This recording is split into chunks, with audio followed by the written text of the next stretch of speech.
Hadirin sidang Jumat yang berbahagia, khotib pada kesempatan ini ingin berbicara tentang mengantisipasi hari esok. Ayat yang tadi khotib baca di surah Al-Hasyr ayat 18 ada ungkapan yang sangat menarik, yaitu wal tanzur nafsum ma qaddamat lighad. Hendaklah setiap jiwa, hendaklah setiap diri kita memperhatikan ma qaddamat lighad, apa yang telah kita lakukan untuk hari esok. Al-ghad, untuk hari esok. Nah, apa arti al-ghad atau hari esok itu? Kalau kita baca dari kitab-kitab tafsir, sebuah tafsir menjelaskan bahwa al-ghad bermakna yaum al-qiyamah atau al-yaum al-akhir. Jadi al-ghad adalah hari kiamat atau hari akhir. Artinya bahwa kita ini sesungguhnya selalu diajak untuk memperhatikan, untuk mengoreksi sesungguhnya apa yang telah kita lakukan untuk persiapan hari akhirat nanti. Wal tanzur ma qaddamat lighad, apa yang telah kita lakukan untuk hari esok. Maka apakah koreksi kita, evaluasi kita menghasilkan sesuatu yang menggembirakan atau sebaliknya? Kita bisa lihat apa yang telah kita lakukan, karena yang tahu tentang diri kita adalah diri kita sendiri.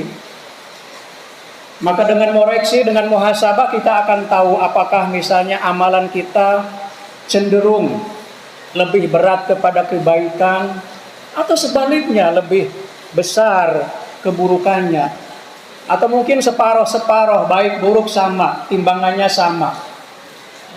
Maka tentu saja kalau kita berada di tahap yang pertama atau di timbangan yang pertama, kebaikan lebih banyak, maka berusahalah untuk paling tidak bisa mempertahankan.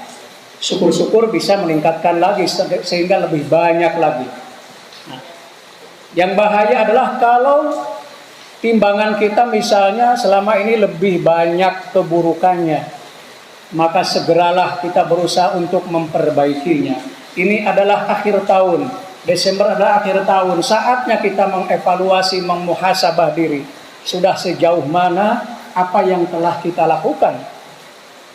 Ada sebuah ungkapan yang sangat bijak terkait ini, yang sering kita dengar, man kana yaumu khairan min amsihi fahuwa rabih, wa man kana yaumuhi mithla amsihi, atau dalam redaksi lain sawaan min amsihi fahuwa khasir, wa man kana yaumuhi syarran min amsihi fahuwa mal'un, atau dalam redaksi yang lain fahuwa halikun. Mangkana yaumu khairan min amsi fahuwa rabih, barang siapa yang hari ini lebih baik dari kemarin maka dia rabih, dia beruntung. Dalam hal apapun, dari perspektif apapun, orang yang lebih baik dari hari kemarin pastilah beruntung. Mau aspek studinya, mau aspek ekonominya, penghidupan secara umum, kalau lebih baik jelas akan beruntung.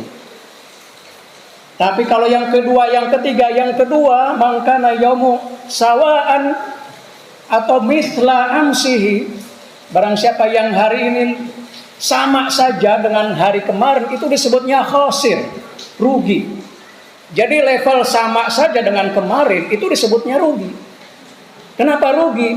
Karena artinya bahwa kita tidak bisa meningkatkan sesuatu. Apalagi kalau kita misalnya melihatnya dari aspek ekonomi dagang. Kalau kita keluar modal sekian, ternyata hasilnya sama saja, maka sebenarnya rugi. Karena apa? Karena kita sudah mengeluarkan tenaga, menghabiskan waktu, tapi ternyata hasilnya sama, maka jelas rugi. Saya kira dalam kehidupan umum secara apapun, kalau yang hari ini sama dengan kemarin, ya pasti rugi. Khasir. Jadi sama saja dengan kemarin levelnya, kita dianggap rugi. Lebih-lebih kalau mangkana yamu syarran min amsihi.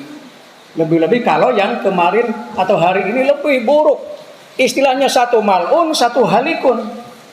Mal'un terlaknat, halikun hancur. Maka siapapun, mau individu, mau sebuah masyarakat, bahkan sebuah bangsa, kalau lebih buruk sekarang daripada kemarin, jelas akan hancur. Jelas akan mal'un. Bukan hanya tidak bisa menahan levelnya, bahkan lebih buruk dari level yang kemarin.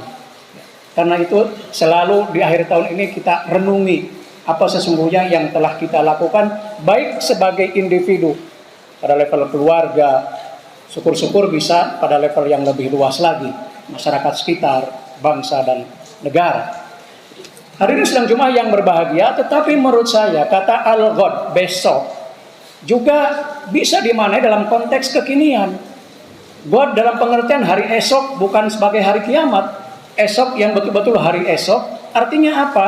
Ayat ini mengajak kita untuk selalu berusaha mengantisipasi, untuk selalu berpikir ke depan, punya wawasan futuristik dalam hal apapun.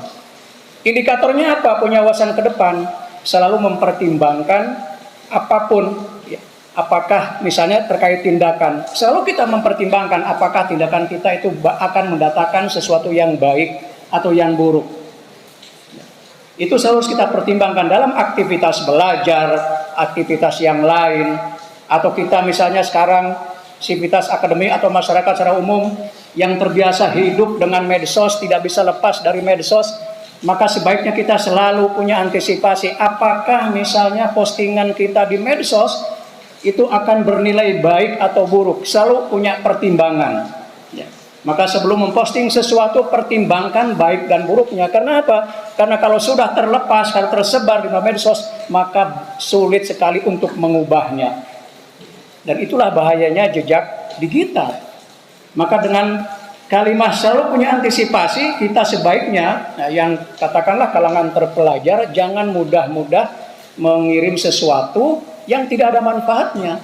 Ya, tapi postinglah sesuatu yang bermanfaat. Maka ada ungkapan bijak yang sering diungkapkan dalam berbagai literasi digital, misalnya, ya, postinglah yang penting-penting, bukan yang penting posting. Saya kira itu salah satu sikap yang penuh pertimbangan dalam tindakannya. Ini salah satu contoh. Saya kira dalam konteks yang lain, kehidupan yang lain, pertimbangan, mengantisipasi segala sesuatu, itu merupakan sebuah hal yang sangat baik. Saya kira itu tafsir lain dari kata al-ghad, ya, wal tanzur nafsum ma qaddamat lighad. Nah, mudah-mudahan kita semua termasuk yang selalu berantisipasi ke depan, baik dalam konteks sehari-hari, lebih-lebih untuk kehidupan akhirat nanti.